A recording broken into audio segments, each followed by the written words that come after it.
Okay, so we have a schedule this week of 8 games. There is something you want to talk about there, so we're going to kind of go through our picks relatively quickly here. Friday night, we got Minnesota coming to Toronto. The Rock. Well, that was quick. Yeah. I agree. I'm going to take Toronto as well. Something not right in Minnesota. And the trade last week, or this past week, of Craig Point to Rochester, Aaron Wilson going the other way. I agree, Toronto, and I'm not sure what's going on in Minnesota. Well, a little bit of a history. That was the team we played last year, the big Clarkey punching the guy in the yap thing, supposedly, that I think upset the entire Rock organization for the year. Yeah. So yeah. They're going to have their guns loaded for next Friday night. Philly at Edmonton. Philly to Edmonton. Edmonton on a high. Philly, the Jekyll and Hyde team of the year. I pick Edmonton, and that one's for our friend Terry in Edmonton.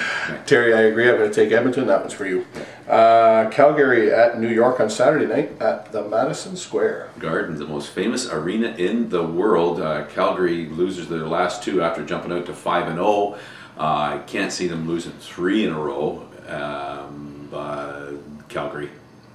Yeah, I agree. No real comment there either. No. Saturday night, Minnesota goes into Buffalo after playing in Toronto Friday night. Man, oh man, this is getting harder as the weeks go on, isn't it? Minnesota, if they lost that one after they lose to the Rock Friday night, would be lost their last 4 in a row. Mm-hmm. Well, it could be a breaking point in the season for these teams, but geez, Buffalo looks so good. The Bandits. Yeah, I agree. If these 2 games were reversed, I might take Minnesota on the Saturday night against Toronto. But yeah, I mean, Buffalo's just in another class of the league as far as I'm concerned. And as much as I don't like to say it, I see Minnesota potentially going on 2 here. I'm going to take Buffalo as well. Saturday night, San Jose goes into Boston. Well, Boston. I'm riding them until they lose. Yeah. Hey man, these guys are really good. They are looking really good. So I'm going to stick with Boston there as well. Again, Saturday night now, Toronto goes into Rochester after playing at home on Friday night. After watching Rochester beat New York the other night, and I think they kind of got rejuvenated, and one comment that the guys on the air were making is with no John Grant, or pardon me, with no Gary Gait, the team looked like a different team. They played more together rather than I think the whole focus was supposed to be on Mr. Gait. Yeah. My beloved Rock, please forgive me. Rochester, but not by much. Yeah. I think actually the last time they played there, Adam Goucher, Adam's a friend of ours, I think he posted on the website that Toronto, and I haven't checked this, so I don't know for sure, but Toronto is 1-15 in Rochester. That's exactly right. I think that's a pretty good indication. Well, there's 2 ways of looking at that. They're either due, or there's a trend. Or it's going to be one hell of a game. Yeah, and I think Rochester's going to win that one as well. Again, Saturday night, Philly goes into Portland. Okay, so it's a short plane ride from Edmonton to Portland. They'll be there at about 2:30 in the morning. They'll get to sleep. Portland.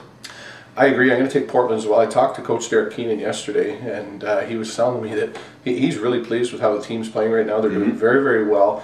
The only concern he has is they've had a number of weekends. They didn't play this past weekend, and they've already had one like that, and there is another one coming up. So I think he said down the road, obviously they have to play catch-up. Yeah. There's a number of weeks in the future now where they're playing on a Friday, Sunday, or a Saturday, Sunday.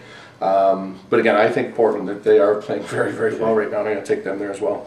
Last game of the weekend, which is the Sunday nighter, San Jose goes into New York. Yep. Okay, this one's across the river in New Jersey. I already checked that out. All right. San Jose into New York, the Titans. And that might be, I guess, the only game we're going to disagree on. I'm going to take San Jose in that. As much as I don't want New York to go 0-2. San Jose, I'm potentially looking at going 0-2 as well.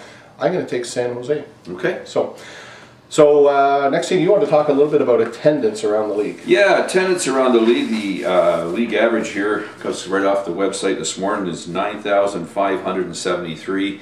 Buffalo leads the way with an average attendance of 17,600, followed by Colorado at 16, the Rock at 13, Minnesota 11, Calgary at 10, Philly, and then on down the line to San Jose, where they're bottoming out at 4,200. And surprisingly, New York only an average of 4,500. These are not traditional lacrosse markets. That attendance at 9,573 is down probably about 1,500 on the average from the year before, and I see it at the Rock games where we're down about that. But that could come with either the economy or the fact that If the Rock were winning every game, you could be guaranteed you're going to fill the house. Buffalo the same; they're winning almost all their games. They're going to fill the house. Yeah. So, as I'm asking is, don't be so damn fickle, fans. Just because your boys aren't putting up these big, huge numbers all the time and winning the championships. Hey, if your team won the championship every year, it wouldn't be a game.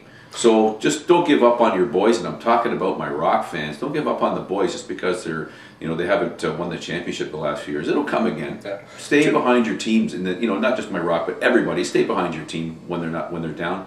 It's only fair. And I think that's fairly evident. I mean, Colorado's not having a great year this year, and they're still, you said, number 2 in league attendance. Yep. Averaging 16.6 per game. Yep. They've always been a very high placing team. They've always been a contender, and I mean, not that they're not this year, but they've hit a couple of slides, and they hit one this past weekend. But 16.6 average, there's some loyal fans. That pays the bills too. Yeah, and I'll guess, I'm not sure, 100% sure, but San Jose averaging just over 4. Is that up? Because I know last year there was a few. Yeah, they were like a few games last year. It was like 2,500 people. Yeah, they were like 3,700 something last year. So, and this is a business, folks. It's pro lacrosse. The guys are in this. The people that put the money up every week to put the lights on in the building and put the people behind the hot dog stands and stuff. It's a business. I see a lot of negative stuff on the internet here about the Toronto Rock, and I'm quite sure if some of the other team sites that decided to go to, you'd see the same. Like, they keep knocking stuff. That bugs me when people knock it. It's a business. They're trying to do their best. They don't purposely go out there and not field the best team they can. It's a business. They're trying to make some money, and hey, it's still the best bang for your buck in pro sports in North America. But you'll always get the armchair quarterbacks, right? Yeah. Anyways, that's pretty much going to wrap it up this week. So on behalf of Ron Messer, who is... Yes, we got the Toronto Nationals this summer. Check them out on the Rock website. It's up at the top right-hand corner. They're going to provide the marketing and some of the promotions and stuff for this team. And if I'm pointing up here, don't forget all these businesses down here. They bring you lacrosse inside the game every week. And check on those ones too and see what they've got to offer. My name is Gary Mark, reminding everybody out there to stay safe, be good, keep your stick in the air, and keep those magazine subscriptions coming in. Oh yeah. Peace.